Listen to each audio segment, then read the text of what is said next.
Magandang araw mga bata! Ako nga pala si Teacher Mary Jean M. R. Medilla, guro sa unang baitang ng Del Remedio Elementary School. Ngayong araw na ito ay sasamahan at gagabayan ko kayo tungo sa panibago na namang kaalaman. Tara! At sama-sama tayong magsaya at matuto. Ngayon ay nasa ikalawang linggo na tayo ng ikatlong markahan.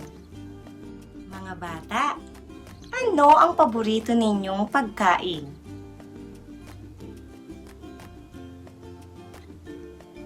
Ang sasarap ng mga paborito ninyo. Kung ako naman ang inyong tatanungin, ang paboritong pagkain ni Teacher ay puto! Alam nyo ba na mas masarap itong kainin kung hahatiin at ibabahagi mo ito sa iyong kapatid o kaibigan? Kayo, mahilig din ba kayong magbahagi? Kung opo ang inyong sagot, magaling! Tamang-tama, may inihanda akong kwento para sa inyo. Ito ay tungkol sa isang batang mahilig magbahagi. Pero bago natin simulan ang ating kwento, ay siguraduhin muna natin na alam ninyo ang mga pamantayan sa pakikinig. Una, maupo ng ayos at makinig. Pangalawa, iwasan ang paghawak o pagkutingting habang nakikinig.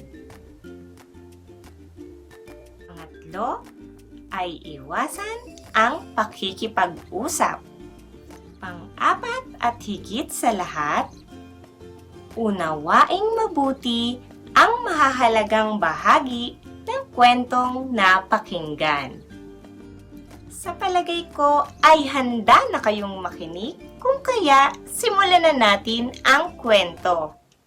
Si Kigay na mapagbigay. Sa isang barangay sa San Pablo na kung tawagin ay Wawa o Del Remedyo, ay may isang bata na kilala sa tawag na Gigay.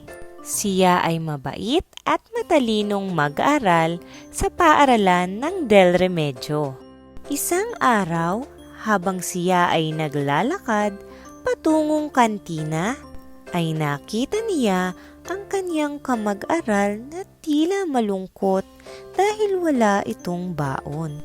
Ang iba ay pinagtatawanan at pinag-uusapan ang kamag-aral, ngunit si Kigay ay buong galak na lumapit. Inilabas niya ang baon niyang ube na pasalubong ng kanyang ama mula sa kalapit barangay na kilala sa masasarap na ube na kung tawagin ay Tikiw o San Marcos. Matapos ilabas ang baon, ay hinati niya ito sa dalawang bahagi upang kanilang pagsaluhan. Habang hinahati, ay napansin niyang tila nakatingin ang dalawa pa niyang kaklase na parang wala ring baon. Kung kaya, nagdesisyon siyang hatiin ito sa 4 na bahagi. Mula noon, ay naging matalik na silang magkakaibigan. Likas na mabait at mapagbigay si Kigay, kung kaya sa kaniya'y maraming gustong makipagkaibigan. Ito ang istorya ni Kigay na mapagbigay. Kaya lagi nating tatandaan, ang taong mapagbigay, magaling makibagay. Mga bata, nagustuhan nyo ba ang ating kwento? Kung nagustuhan ninyo ang ating kwento at kayo ay nakinig, tara at magtanungan tayo tungkol dito. Ang unang katanungan ay, Ano ang pangalan ng batang mapagbigay sa kwento?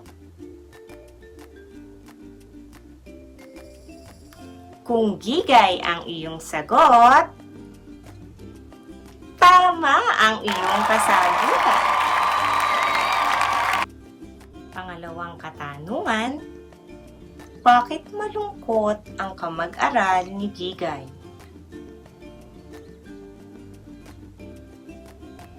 Kung ang iyong sagot ay dahil wala siyang baon, tama ang iyong sagot.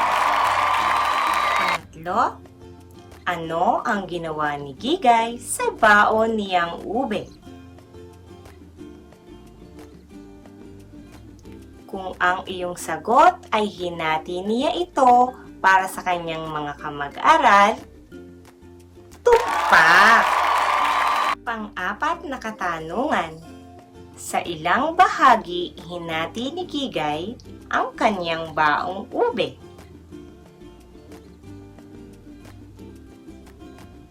Kung ang sagot mo ay sa 2 at 4 na bahagi, magaling!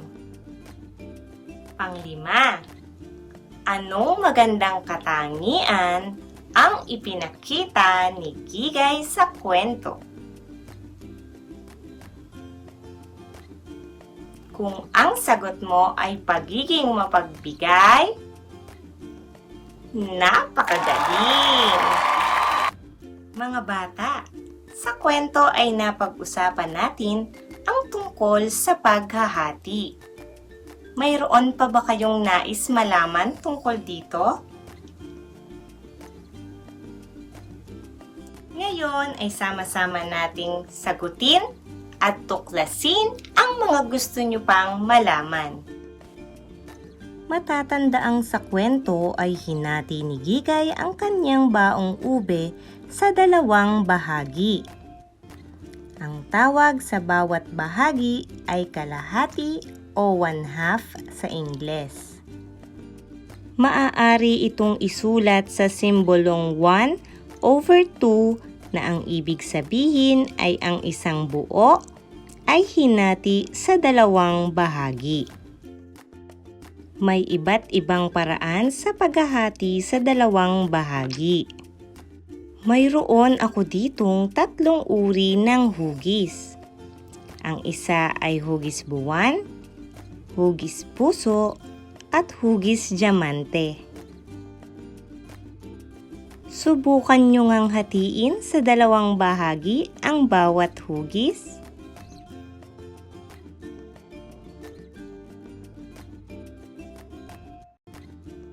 Kung ang inyong sagot ay kagaya ng mga ito, napakahusay nyo!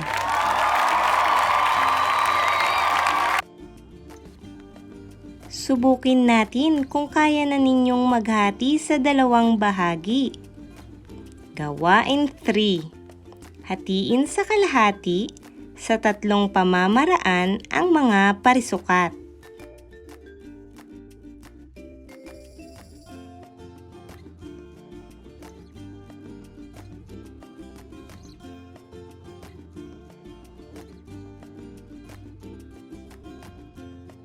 Kung ang iyong sagot ay kagaya ng mga ito, tumpak ang iyong kasagutan.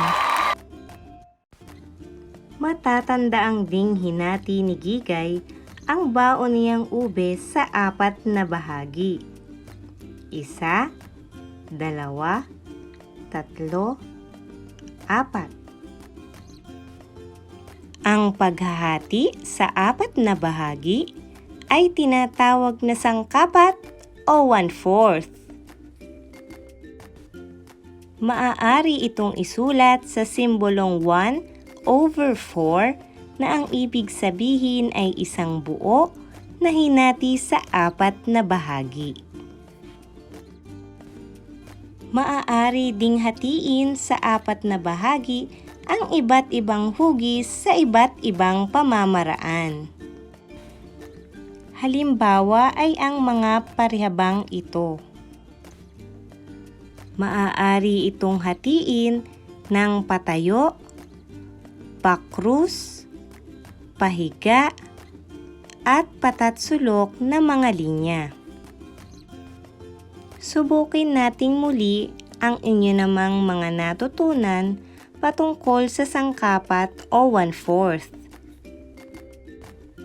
Gawain 4. Lagyan ng check kung tama ang pagkakahati sa sangkapat ang mga sumusunod na hugis at X naman kung hindi.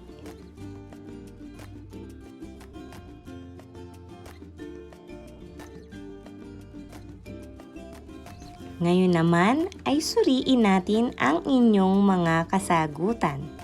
Number 1.